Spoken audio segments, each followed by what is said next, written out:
Skena në Eksodin kapitulli 17 është një ngjarje historike që ndodhi në betejën kundër Amalekitëve gjatë udhëtimit 40 vjeçar të Izraelitëve në shkretë të tir. Le të lexojmë vargun 8.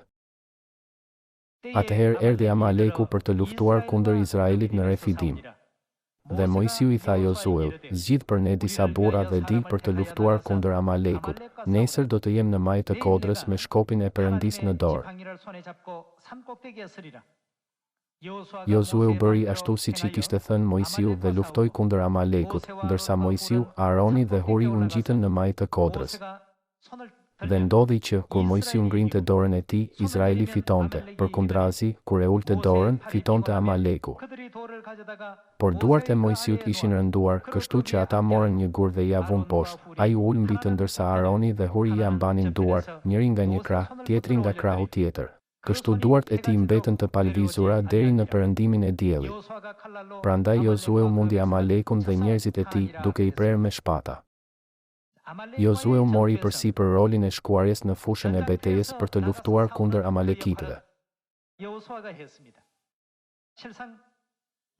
Ndërsa Josue udhëhiqte dhe komandonte ushtrinë e Izraelit në betejë, Mojsiu u ngjit në mal dhe shikoi poshtë në fushën e betejës.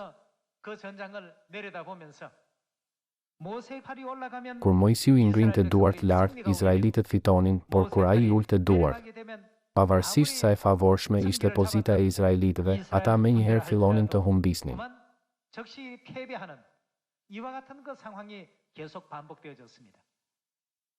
Prandaj, kutia e kontrollit që mund të përcaktonte fitoren ose humbjen e betejës, nuk ishte Josueu, por Mojsiu. Përveç kësaj, çfarë na mëson Bibla për Mojsiun? Të kuptuarit rreth Mojsiut na zbulohet përfundimisht në Bibël, siç shihet në Veprat e Apostujve kapitulli 3, se Mojsiu përfaqëson Jezusin. Atëherë, a nuk është i njëjtë edhe Ungjilli ynë? Perëndia krijoi botën e dukshme dhe të padukshme kur krijoi qiellin dhe tokën. Aktualisht po kryejmë punën e Ungjillit në botën e dukshme, por përfundimi i Ungjillit mund të jetë i mirë ose i keq në varësi të asaj që bën Perëndia në botën e padukshme. Nëse Perëndia e ngre krahun e tij, Ungjilli ynë do të përparojë. A nuk është kështu?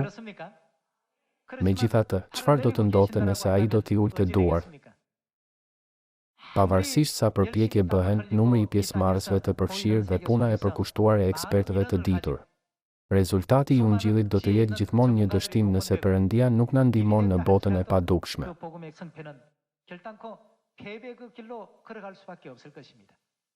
Mund ta kuptojmë se çështja nuk qëndron në botën e dukshme, por përfundimisht varet nga Perëndia në botën e padukshme.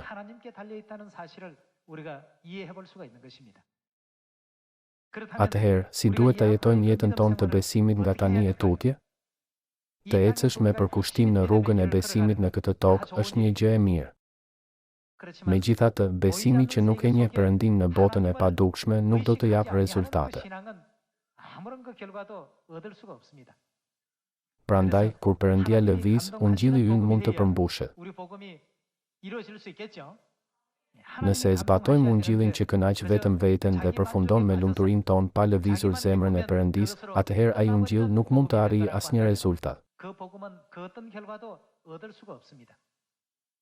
Edhe nëse Josueu ishte një gjeneral, i jashtëzakonshëm me aftësi të jashtëzakonshme luftarake, dhe edhe nëse ushtria izraelite përbëhej tërësisht nga luftëtarë, secili me vlerën e 100 burrave, ata nuk mund të ishin ushtri të shuara për sa kohë që krahët e Mojsiut ishin ulur. Kur i shqyrtojmë me kujdes të gjitha këto, mund të kuptojmë se, nëpërmjet Biblës, duhet të kuptojmë marrëdhënien midis botës së padukshme dhe asaj të dukshme.